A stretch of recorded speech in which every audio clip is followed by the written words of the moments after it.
Hello friends, this is Professor Amarjeet Kaur, Professor of Accounting at the Department of Management, Gurugram University, Gurugram. So my privilege that I am here with you to talk about financial regulators in India.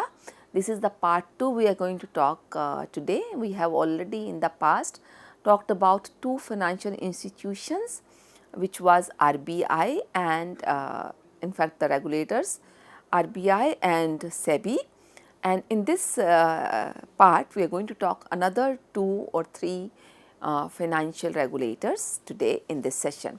So friends, in the past financial system has been discussed in length in many sessions, and today I am going to talk about financial regulators which are part of the financial system.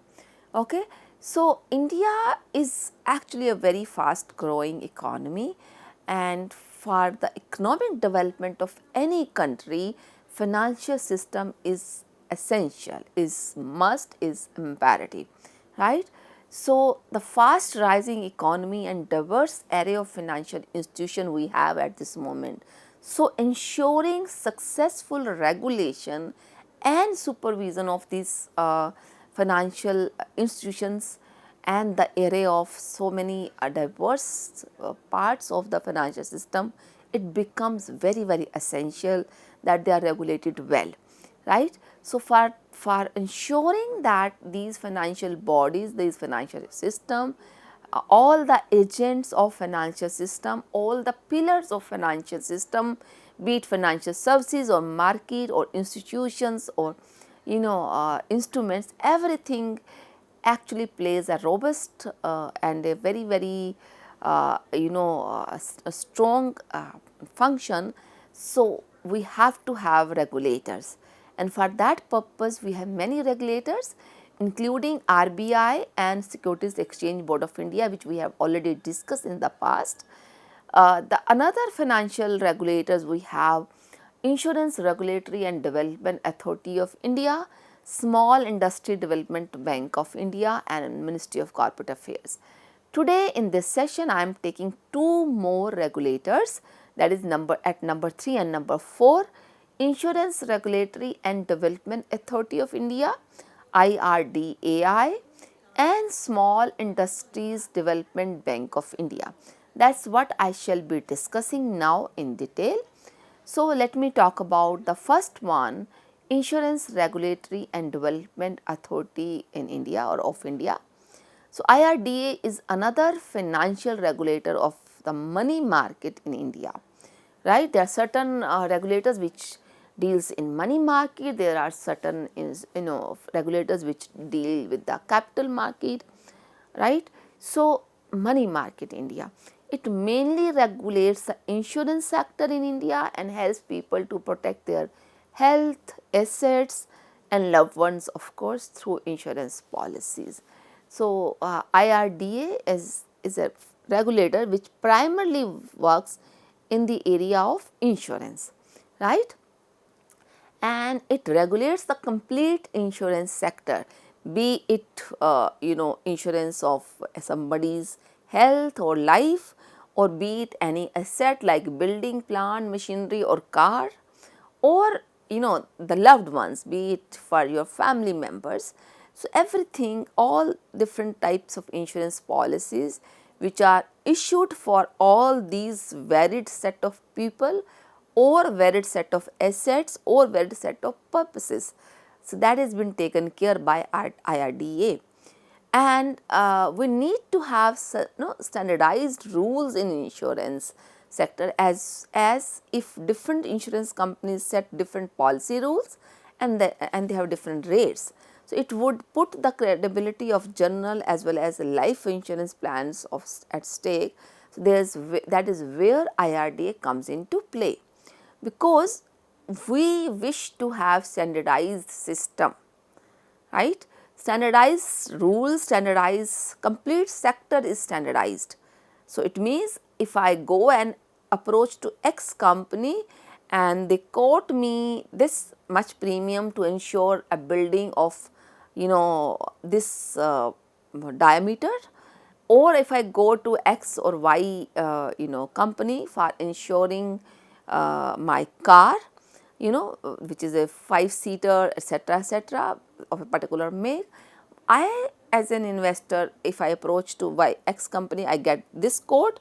Another person reaches out to another company, should get almost similar quote for the similar kind of asset.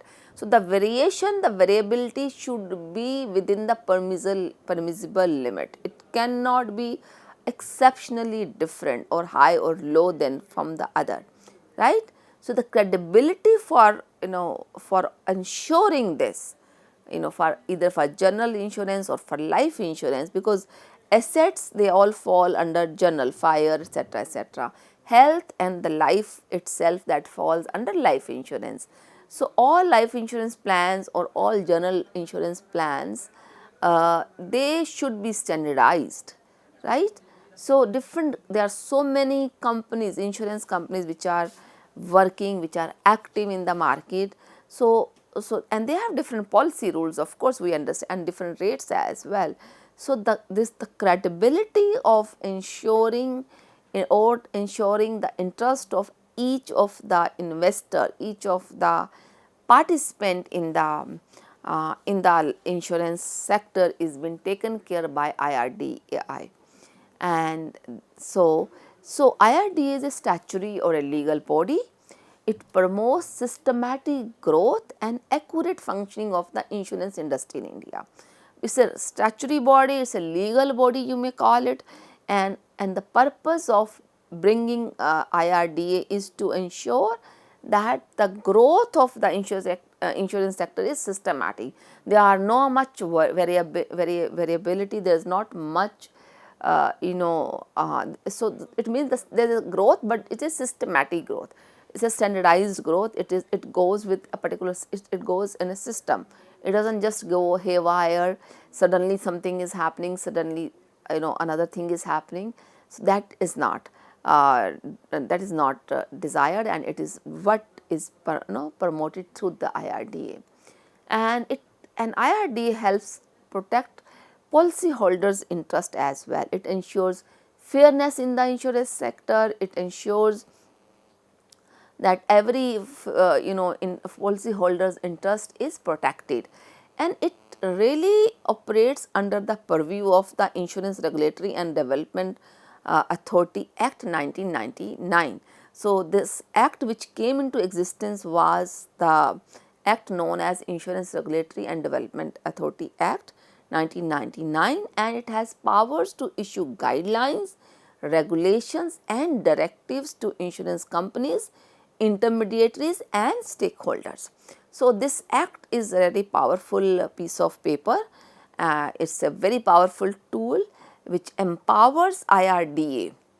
It is empowering IRDA to it gives powers to the IRDA to issue guidelines to all the participants in the insurance industry, be it companies, be it intermediaries, or be it any other stakeholder. It also regulates them and issues directives from time to time. It also has a responsibility to educate even the policy holders, stakeholders, right? So be it awareness campaign, or be it otherwise regulation, through normal policy guidelines, or the terms and conditions being briefed in a particular language to ensure that interest of stakeholders, interest of policyholder is protected. And all this discussion which I have actually made so far, it leads us to discuss about functions of IRDA. So what are the functions which IRDA performs? Primarily, there are a couple of them. The first thing is to regulate and promote the insurance industry. The second is to grant licenses to insurance companies. Third is to enable companies to operate efficiently. Fourth is to regulate the entry of FDI in insurance sector. And the last is to safeguard the interest of domestic players. So let me discuss these 5 functions in detail now. the IRDA, Insurance Regulatory and Development Authority of India, the first thing it does is it regulates and promotes the insurance industry itself.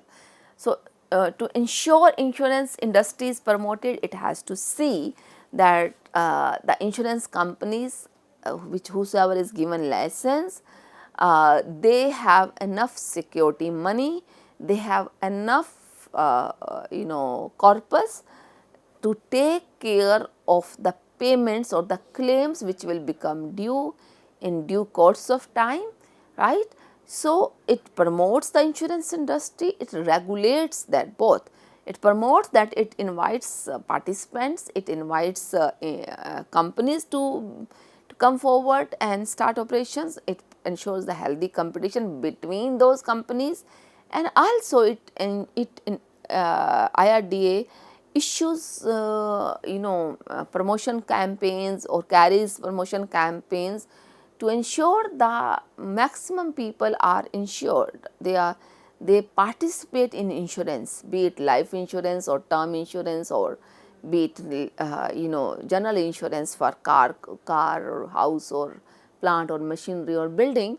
So, it regulates and it promotes. So, when it's we say promotes, it promotes both the policy provider, the insurance provider, which is insurance company, intermediaries, agents, etc., as well as the insurers, insurees as well, the people who are insured for their life or for their assets.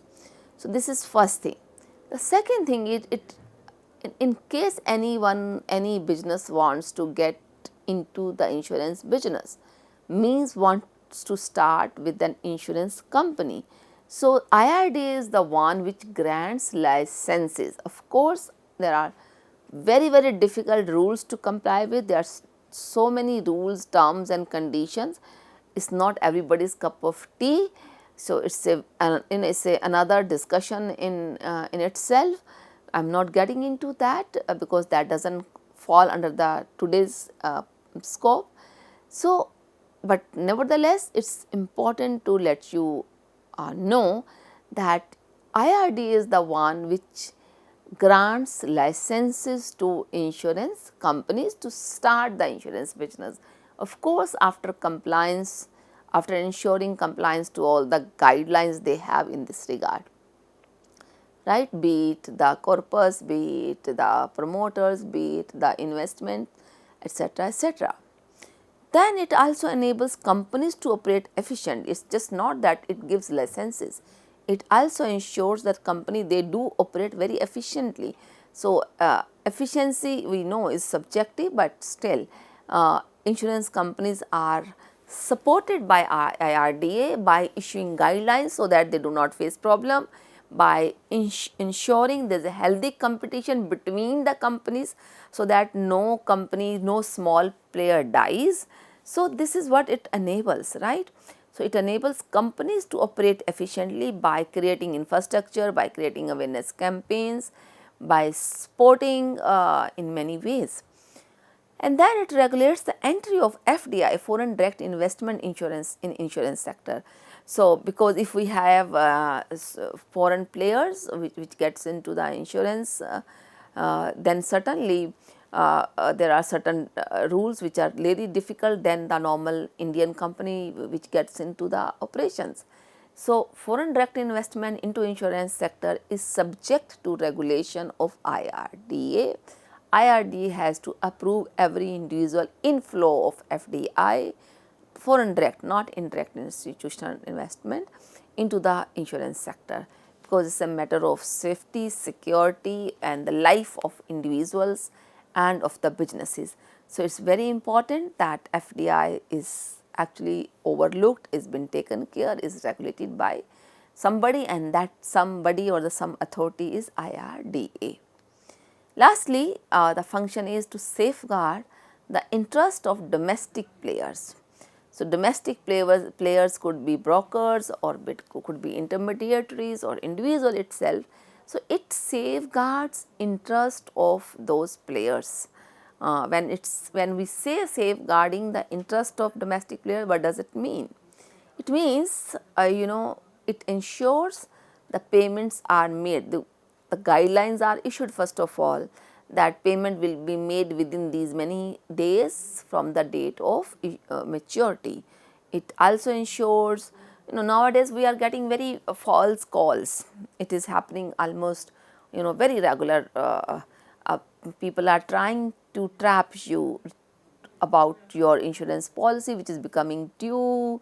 They want to get OTPs and want to. So here also IRDA comes into play. They are issuing awareness, they are promoting awareness through different campaigns, through different ads on TV or on radio, so that the interest of every player is taken care be at domestic level as well. So that's the function of IRDA. Now after this I would like to talk about the fourth regulator in the country, which is Small Industries Development Bank of India, SIDB. It's a very important institution, very important regulator. So what is SIDB? SIDB is India's primarily financial institutions for promoting, financing and developing micro, small and medium enterprises, MSMEs, through refinance, direct lending, venture funding, credit plus services like technology support, marketing, skill development, aiming to boost entrepreneurship and MSME sector. So this one slide was very important, right? So the major message from this particular slide was that SIDB is a primarily financial institution, it's a prime institution exclusively meant for promoting entrepreneurship, supporting micro businesses, small businesses, medium sized businesses, developing them, promoting them, providing finances, funding to them, right. This funding could be through refinance option or direct funding, direct lending. It could be venture funding as a venture capitalist investment, or it is just credit plus service like any technology support, or it also ensures actually developing the culture of entrepreneurship, skilling of entrepreneurs, training them on technology, training them on marketing or different skills. So these are the functions, this is the primarily objective of SIDB, and it works as a bank, as a non-banking finance corporation in direct lending and directly focusing on growth, modernization, inclusive development, especially for women and rural entrepreneurs. So it works via banks, of course, doesn't work directly as such, for and NBC non-banking financial corporations for the purpose of indirect lending. It does direct lending as well. For the purpose of indirect lending, it comes through NBFCs, banks, and directly focuses on purpose. The direct focus of the SIDB is on the growth, modernization and inclusive development. Means its objective is to reach out to the masses, to the unbanked people, or to the people who are not having access to funds or training or to skills, in general. So that's what SIDB is doing, and this is focusing especially on women and especially those entrepreneurs which are operating from rural areas. So if I have to put up all the functions of SIDB in points, so I will read like this. The first function of SIDB is financing MSMEs. Number 2, promoting entrepreneurships, their skills. Number 3, development and modernization, technology upgrade. Number 4 is credit flow enhancement. Number 5 is facilitating marketing support of MFAs. Number 6 is venture capital and equity, SIDB venture cap is there. Number 7 is nodal agency role, and lastly non-financial support. So that's what I am going to discuss in detail now. So first function is financing MSMEs, micro, small, medium enterprise, especially women and in rural areas. If they need fund, they can reach out to SIDBI. SIDBI may give loan through banks or directly to the major companies, but generally through banks or non-banking financial institutions. That's the first major role. So supply, so SIDBI comes in the supply side, especially for promoting entrepreneurship in the country amongst medium, small and small size entrepreneurs. Then the second function is, as I said, is promoting entrepreneurs, means enabling people to become successful entrepreneurs, which means supporting on training parts, skills, be it marketing skill, be it finance skill, so people may have idea to produce a product or design a product, right, but they may not have an idea how to sell it, how to reach out to market, how to expand the market, how to fund the production, etc., etc. For this you need to have marketing skills, finance skills, accounting skills. For compliance you need to have those skills, knowledge. So SIDBI is working in this direction. SIDBI through different project form or directly through different programs, it is actually promoting entrepreneurships amongst young entrepreneurs or rural area women entrepreneurs or entrepreneurs from rural area. Then the third one is it ensures development and modernization. It means it works on technology upgrade of MSMEs in India, right? If for example,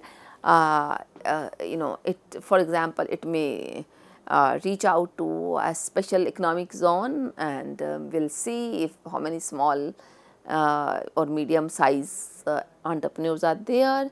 It can actually create a module to train them on upgrading to higher level of technology, or just training them completely on adopting the technology, right. So development and modernization both in technology front are targeted by SIDBI.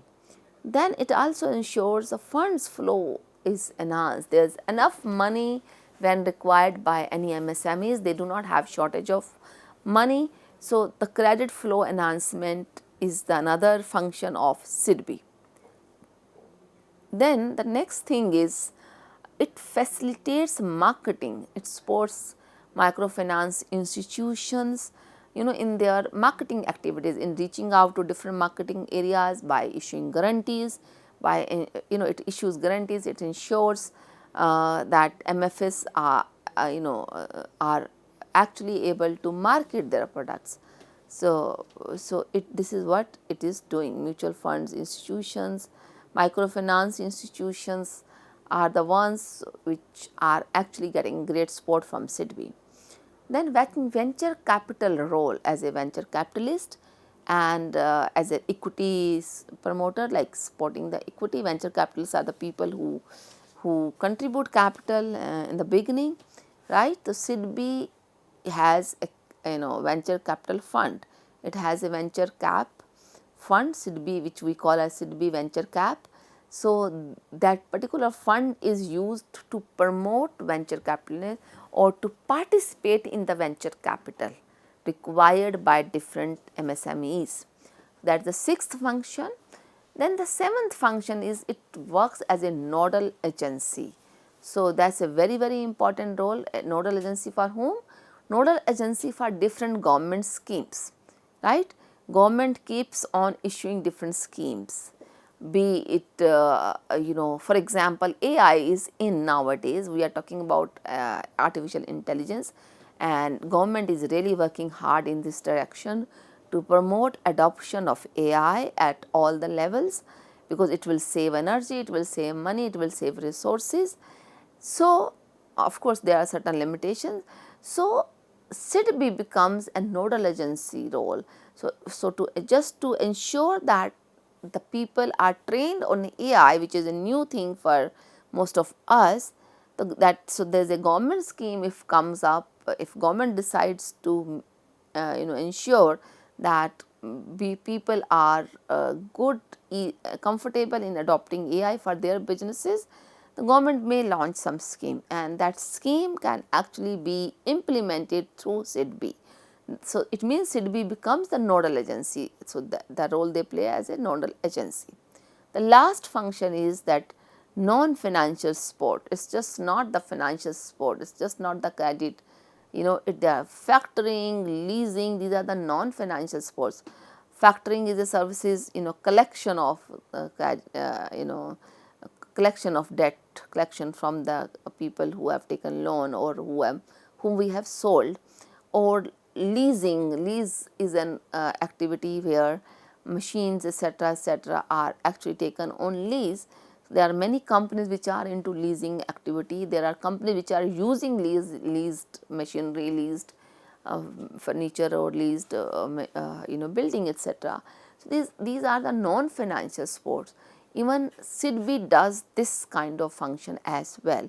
So overall, SIDBI has a very great role to ensure the entrepreneurship is promoted, to ensure the small medium enterprises are supported technically, financially, in all the means and ways. So SIDBI has a very important and a strong role in the financial market, in the total financial system of the country. So I hope you were able to understand both about SIDBI and IRDA, which we discussed in detail. And now this is the time to sign off. Thank you very much.